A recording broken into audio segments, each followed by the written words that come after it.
So, Trevor, you said you wanted to talk about your eyepiece problem. Yes, doctor. I think it's getting worse. They just keep showing up. And you have how many now? So many, but never enough. They're everywhere. My bathroom, my sock drawer, my coat pocket. I don't even remember buying some of these. You must understand why you choose what you choose. The eyepiece industry is designed to confuse you, but there's a simple pattern hiding in plain sight. And once you see it, the marketing noise simply falls away. Today, we're talking eyepieces, right here on Night Sky Voyager. I've helped a lot of people look through telescopes over the years, and there's one moment that almost always eventually trips them up: selecting an eyepiece. Today, that's the problem that we're going to solve. See, there's a system behind how eyepieces work together, and once you see it, everything becomes easier.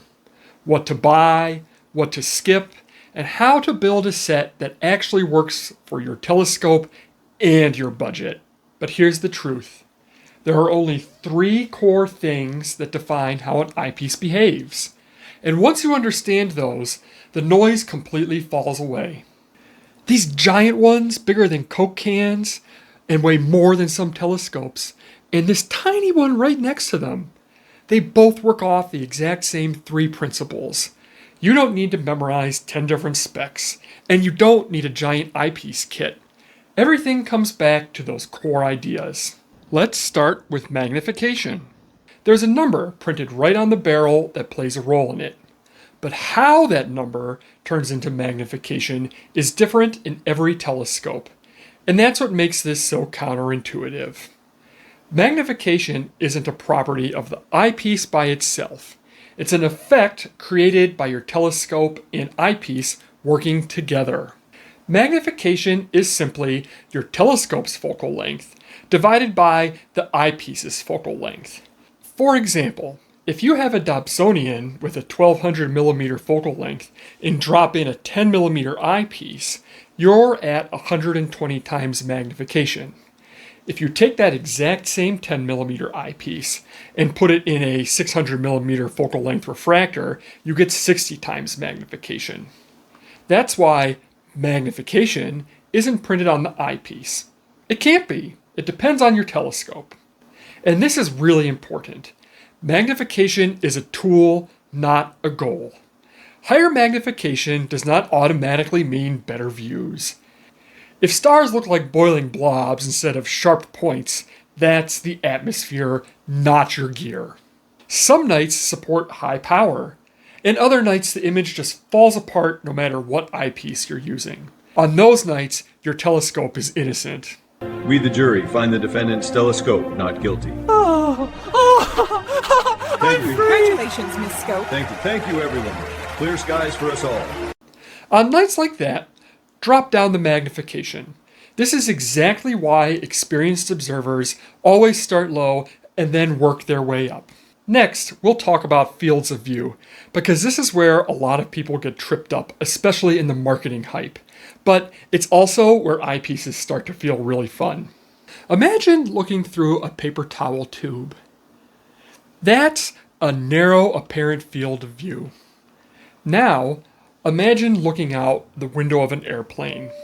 Wider, more comfortable, but not expansive. Now, imagine sitting in a wraparound IMAX movie theater. That's wide field view. At star parties, this is one of my favorite things to watch. Someone looks through a narrow field of view eyepiece and says, "Oh, that's nice." Then, I swap in a wide field eyepiece at the same magnification and say, "Okay, now try again." And suddenly, they pull back from the eyepiece like they almost fell into it. The view just opened up. And you can see it on their face. They're not just observing anymore, they're inside the view. That feeling of how wide the view looks to your eye, that's called apparent field of view, or AFOV. Apparent field of view is simply how wide that circular window looks when you're looking through the eyepiece. True field of view is how much actual sky you're seeing through the eyepiece. At low magnification, you might be able to see the whole full moon plus some surrounding stars. Increase magnification, and now you're only seeing a handful of craters on the lunar surface. That's how much sky fits in the circle, and that is your true field of view. And here's where these two come together. At the same magnification, a wider apparent field of view means you see more actual sky around your target. Therefore, more apparent field of view gives you wider true field of view. Two eyepieces, same focal length, same magnification. One has a 50-degree apparent field of view, and the other has an 82-degree apparent field of view. The 82-degree eyepiece doesn't magically add detail, but it does show you more context around your target. And if you're using a manual telescope, like a Dobsonian, that wider field also gives you more drift time before the object slides out of view. Finally, let's talk about comfort, because this is the spec that determines whether you'll actually enjoy using an eyepiece for more than 5 minutes. Eye relief is simply how far your eye sits from the eyepiece glass while still seeing the full field of view. It's measured in millimeters, usually somewhere between about 8 millimeters and 20 millimeters. 8 millimeters is roughly the width of your thumbnail. That's when you're pretty close to the glass. 20 millimeters is closer to about 2 fingers of distance. You've got some breathing room. With very short eye relief, you may feel like you have to press your eye into the eyepiece to see the full field. That can be tiring and makes it harder to hold a steady view. With longer eye relief, you can sit back a little and still see the entire field. That's especially helpful during long observing sessions. And if you observe with glasses, eye relief becomes something to pay attention to. Longer eye relief, usually around 16 millimeters or more, lets you keep your glasses on and still see the full field comfortably. Shorter eye relief may mean you'll need to take your glasses off, which works fine for many people, especially considering that you can usually use the telescope's focus to compensate for the difference. But if you have astigmatism, or you just prefer keeping your glasses on, longer eye relief simply makes everything easier. So those are the big 3 building blocks. Magnification, how big things look. Field of view, how wide the window feels and how much sky you see. Eye relief, how comfortable it is to look through.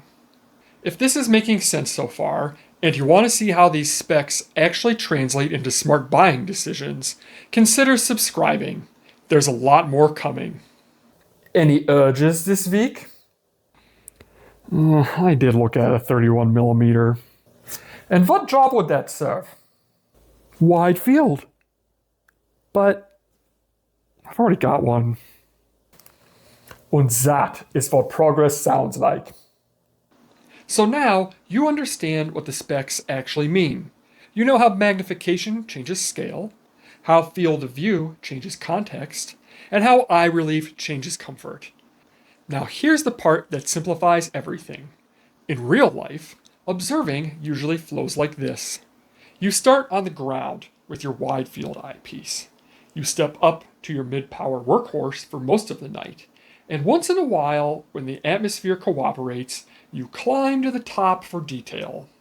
Then come back down again. If your eyepiece set covers one wide field, one mid-power workhorse, and one high-power detail view, you are functionally covered for almost everything. Think of your eyepiece set like a stepping stool. You've got the ground, the first step, and then the top. The ground is your wide field eyepiece. Low power, bright images, wide sky. This is where every observing session starts. It helps you locate objects and get your bearings. The first step is your mid-power eyepiece, the workhorse of your collection. This is where most deep sky objects look their best. Galaxies, nebula, star clusters. If you only own one eyepiece past your wide field, this mid-power eyepiece is the one to own. And this is the top step, your high-powered eyepiece.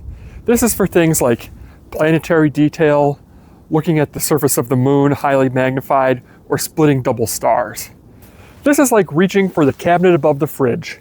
It's useful to have, but you don't want to spend all evening up here. If you're a dedicated planetary observer, this might be the eyepiece that you use all night long. But for most people who are just starting out, you're only here occasionally when you need it, and also when atmospheric conditions permit it to be used. And notice what this is not. It's not beginner to advanced, budget to premium. It's simply 3 different tools for 3 different tasks at the telescope. This is where eyepiece focal length becomes practical. In real numbers, wide field starts around 20 millimeters and up. The range of 10 to 20 millimeters is your everyday mid-power zone. Anything below 10 millimeters is where high power lives. These 3 ranges map directly onto the 3 jobs that we just discussed.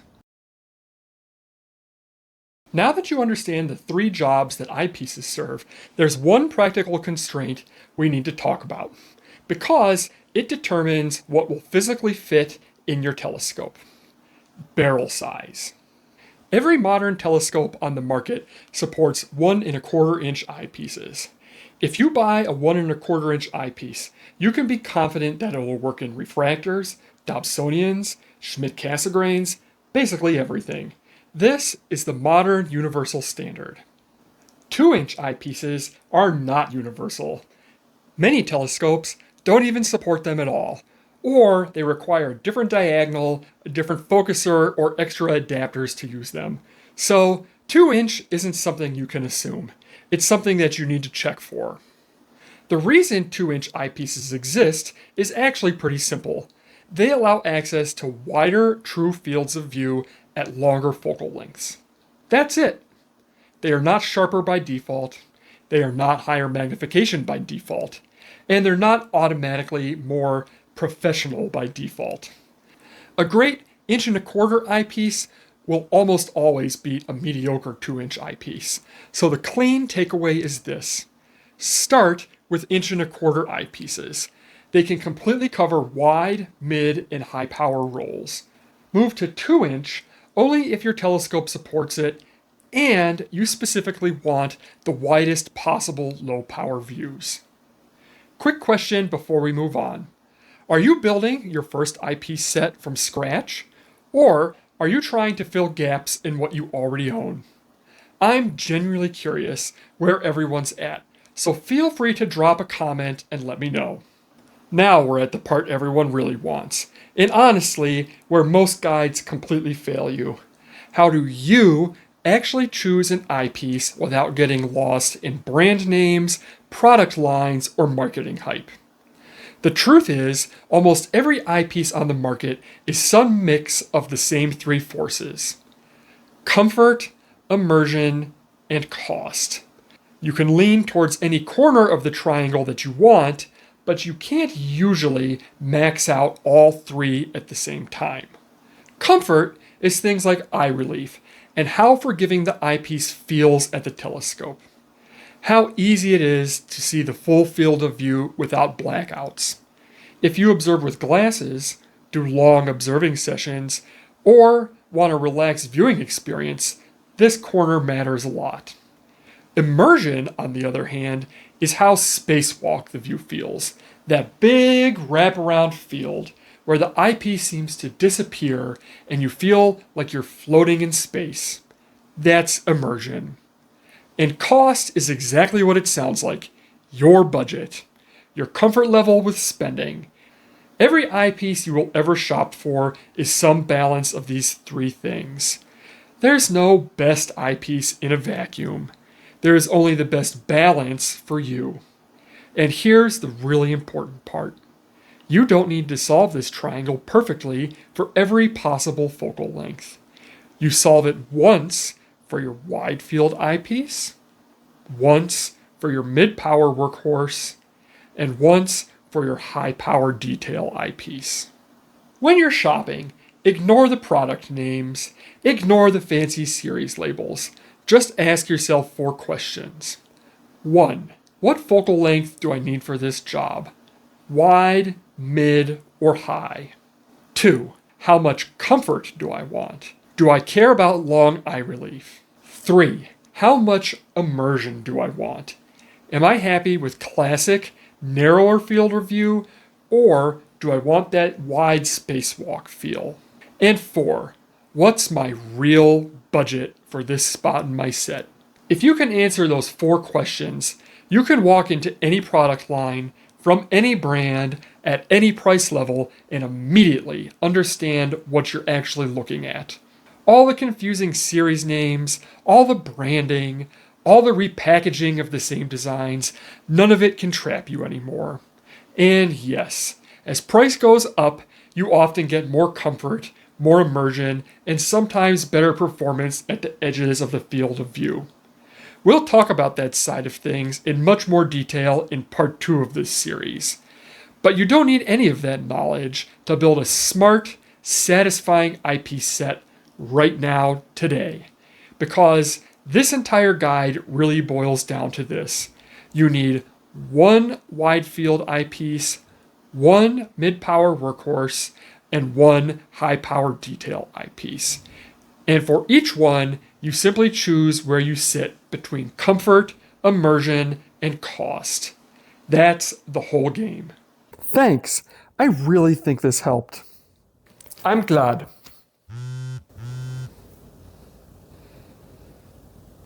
What is that?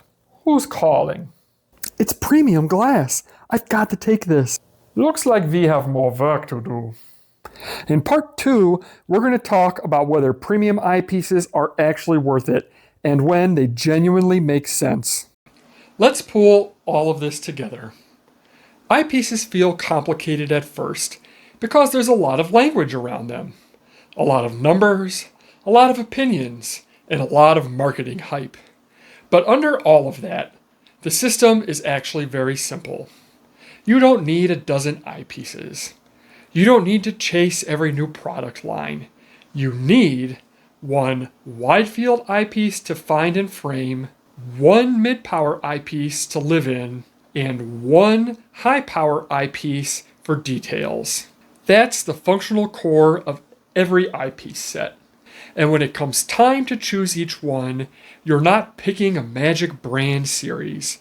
You're choosing a balance between comfort, immersion, and cost. Once you understand that, the marketing can't confuse you anymore. And this is the piece I really want to leave you with. Eyepieces are not the first thing that you optimize. If you're spending money in the hobby, the order almost always goes like this. First, buy the most stable mount that you can. Then, the biggest telescope that you're willing to live with. If you want to learn more about the pros and cons of increasing aperture on telescopes, check out my video, the card is in the corner. And finally, the eyepieces. Eyepieces don't create great views on their own. They refine great views that your mount and telescope already make possible. They squeeze out that last drop of performance from your whole system. If you've ever felt unsure standing in front of an eyepiece display or scrolling through endless product lines online, you don't have to feel that way anymore. You now understand what the specs actually do, how eyepieces actually get used, and how to make clean, confident buying decisions. The next question is, are premium eyepieces actually worth it? The answer isn't what most people expect, and it has nothing to do with brand names. Understanding this could save you hundreds of dollars on eyepieces that wouldn't improve your views all that much anyway. If this made eyepieces click for you, and you want to see how premium glass, focal ratios, and smart buying strategies fit into all of this, subscribe. Part 2 drops soon, and it's going to save you some money.